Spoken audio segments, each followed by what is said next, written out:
Hi, everyone. Hope everyone can see and hear me. So I'm Neve, and thank you for having me here today. So I wonder, have you ever been talked over or ignored in a conversation? For me, that has been my experience, and it has led to what I do today.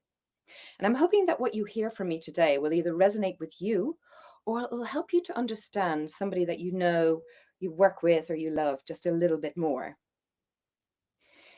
Because when I was 4, I decided I'm on my own in this world. A couple of things have happened to me to make me think that way. Firstly, before my 4th birthday, my younger sister has been born, and overnight I've been promoted to no longer being the baby and a big girl now, as my mother keeps telling me. I also have an older sibling, and she hates me, it seems, and she keeps finding out lots of ways to show that to me. So I sit on a roadside curb outside my house and I think to myself, well, if this is how it's going to be in this world, I'm going to have to look after myself here. I'm not having a terrible childhood by any means. I'm from a middle class Irish family. There's my siblings and I are all under the age of 12. My parents are loving, they're hardworking, they're busy. Fast forward 35 to the age of 35, and I'm just beginning to realize that what made me react the way I did back then is I'm what's known as a HSP. If you don't know what that is, a HSP is a neurodivergent individual who has a genetic biological trait that makes them have a deeper central nervous system. And as a result of that, they have sensory stimuli a lot higher than other individuals. And they're very sensitive to other people's faces and voices, for example. So for me, oh, well, does that resonate with you? Did you grow up being told, don't be so sensitive? Would you believe that 15 to 20% of the population are believed to be HSPs? For me, back then as a 4-year-old, it's the first time I'm having those sensory awareness. The overstimulation of the chatter around my newborn sister, combined with the bullying of an older sibling, literally feel like physical assaults. And that's caused me to conclude I'm going to have to look after myself here.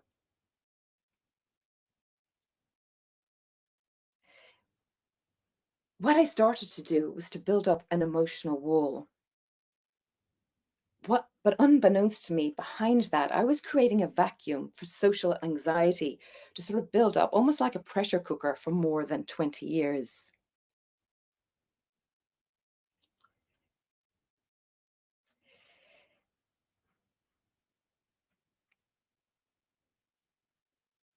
But when it did, and when I eventually figured it out, I realized that I had learned, practiced, and grew to embody a number of key skills. Those are 4 skills that I want to share with you today, because I believe that anyone is quiet or socially hesitant can learn to master those skills and turn up to be their most confident and best self in any situation. It didn't happen overnight for me, though. I remember a family trip. I'm 10 or 11. We're on a road trip to see my grandparents who live about 2 to 3 hours away. My 3 siblings and I are squeezed into the back of the family car. We're between the ages of 6 and 16. So it's pretty cramped back there. And my mother is saying the usual corralling of children type things. Sit up straight. Don't slouch. Make room for your sister. And in the back of that car, those messages really felt like stab, stab, stab.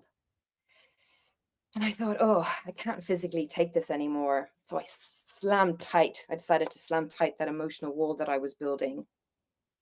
Luckily, though, around the same time I was growing into my teenage self, I was a little bit taller than average.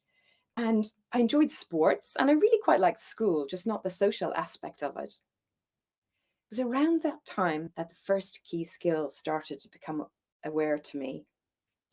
I found that whenever I was bullied or picked on, I was silently driven to dig my heels in. if somebody, and I had sort of had a silent voice in my head that sort of said, well, if you're going to be mean to me, then I'm going to make it worth your while and mine. If you call me names for being tall and gangly, well, then I'm going to stand even taller. If you if it makes you uncomfortable that I do well in class, but I'm silent and I never speak, then I'm going to study even harder. So as a teenager, I start to focus on maximizing what I'm really quite good at, particularly if it seems to annoy other people about me. Without realizing, I'm starting to take what's known as a strengths-based approach. Rather than focusing on things I can't do, like being socially confident or even adept, I've started to work on and grow the things that I can do.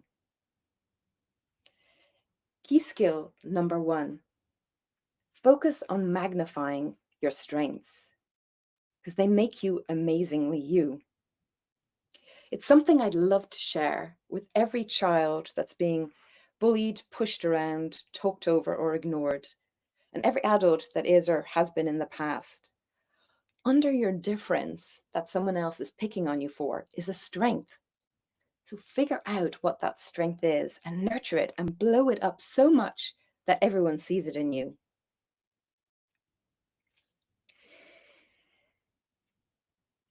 So I was growing in confidence as a teenager, but I still didn't like to speak up, particularly in groups. I don't know, maybe do you know somebody who seems to hold back when they're in a group? As a result, I never really participated in conversations. I simply just observed them. And I had a fascination watching them play out.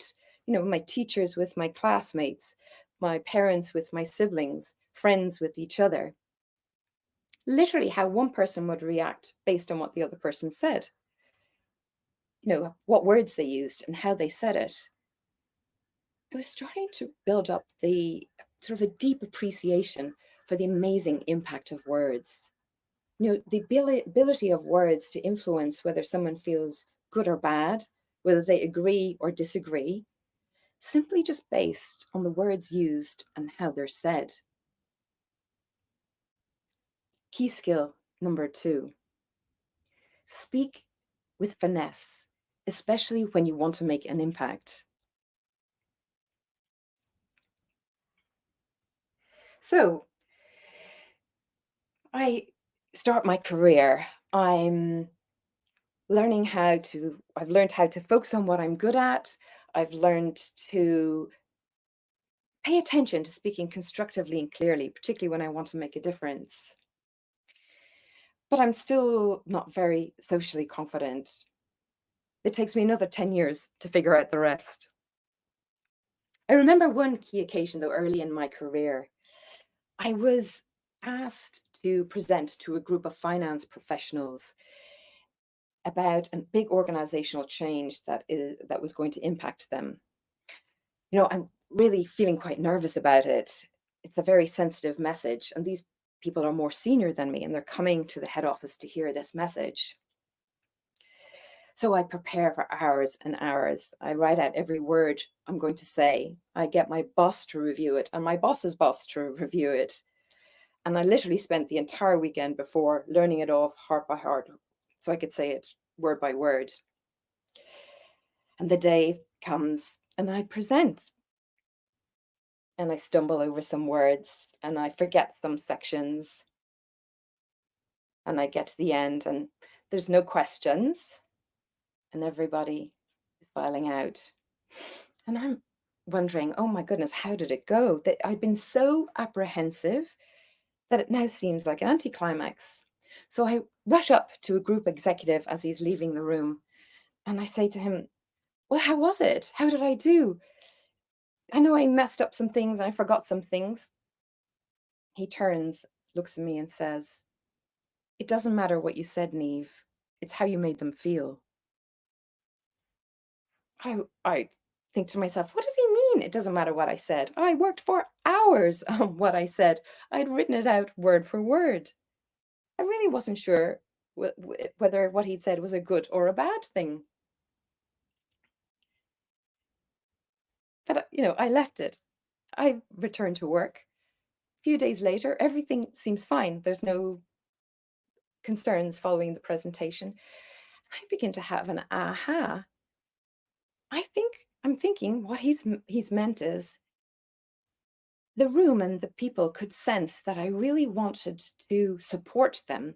My energy and conviction to help them through the transition overshadowed for them any nervousness or duffing of words that I did. Because really, communication is more than what we say. We are sophisticated sensory beings. And key skill number 3, engage with your full self.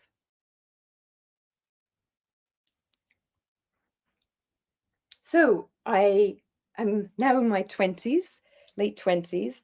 I've just joined management consulting, and I know really good at focusing on what I'm good at. I'm getting better at speaking constructively and clearly when I need to. And I also know that it's not just my words that speak for me. It's, I can engage and communicate with my whole self. But my confidence is still quite low. That wall is still up. I've spent years, rather than dealing with that wall, I've spent years creating strategies to help me to cope in situations that I'm really nervous about. In high school, I sat at the front of the class. So if the teacher asked me any questions, there was nobody between me and her. I'd still go red and get really embarrassed, but everybody else was behind me, so I could bear it. In university, I have a different strategy. I sit 3/4 of the way back in the lecture theatre, and there's no chance I'll get picked on there. I also never join the theatre when if I'm late for a lecture, because I can't bear the thought of more than 200 faces turning around to see who's come in. So I skip a lecture if I arrive even a minute late. And then I've got into the habit of just showing up well groomed and with intention, because I realize that makes a good impact with people and helps me to set off on a good start. But my confidence is still not there, and I still really hate speaking up or being the center of attention in any way. Until one day early in my management consulting career,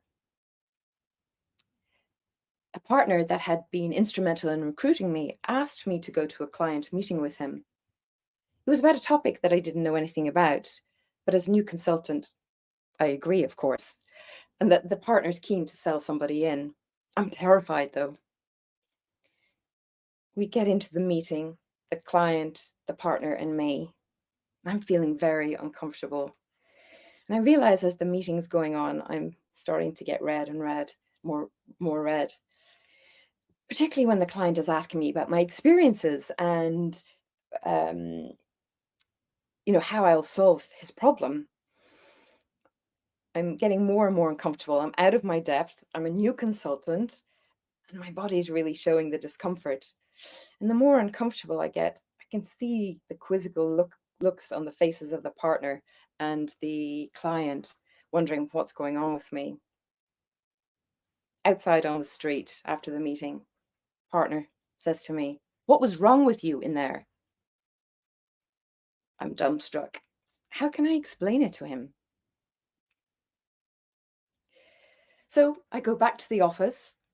Of course, nobody fires me. And I get on with learning how to be a consultant and, focusing on what I'm good at. Within a couple of years, I'm a high performer. I'm somebody who loves the ambiguity of client problems, and I'm a client relationship manager by the time I leave to set up my own business. But I realized what happened that day was another strategy that I unwillingly learned. I was forced to sit in the discomfort of feeling seen and being observed as less than perfect. And it's still a strategy that I rely on today. Feeling the feeling of discomfort and still getting on and doing what I want to do. Key skill number 4, be your own champion.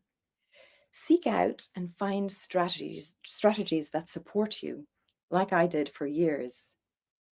There are so many accessible tools out there: meditation, breathing exercises, visualization techniques, other body movements that you can do by yourself or with support.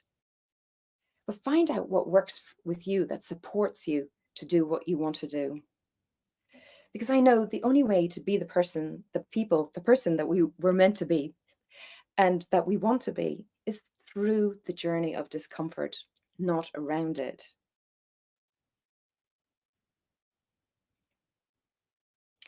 So I want to say, if you are a quiet or socially hesitant person, I know that you can learn to master those 4 skills and turn up as your confident and best self in any situation.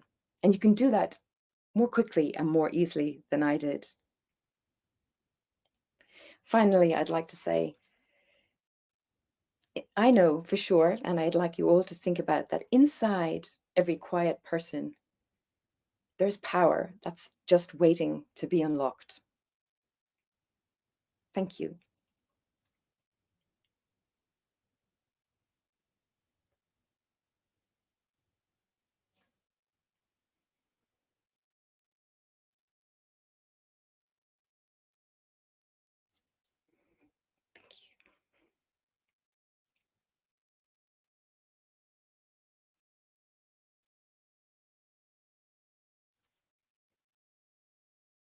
Melinda, was there any questions or anything? I know I'm I'm short of, we've left some time.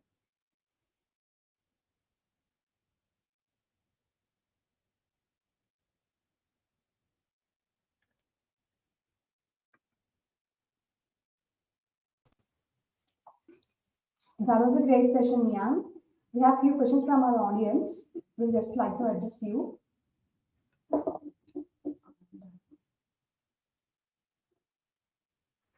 What are the biggest misconceptions about social anxiety in professional settings? So what's the question? Can you just say it slowly, please? I find it hard to hear. What are the biggest misconceptions about social anxiety in professional settings? Yeah, what about social anxiety in professional settings? Yes.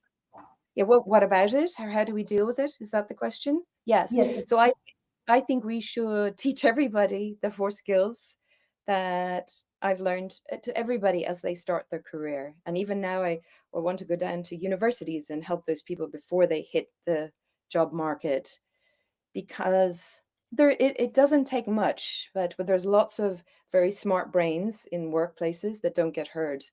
And my mission is to unlock that and help all of those quiet people be heard. Does that answer the question? Yes, it was Jan. Hope our audience got the answer.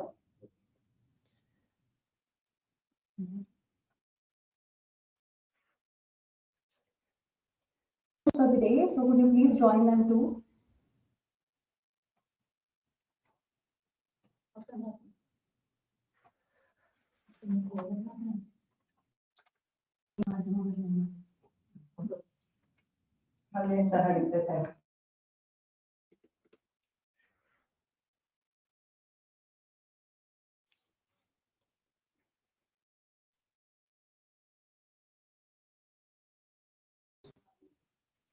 Please join the other sessions too, Niyam. Okay, that was a great session with you. Thank you. Yeah. Thank you. Thank you for your comments. I'm just like, just seeing them now. Thank you.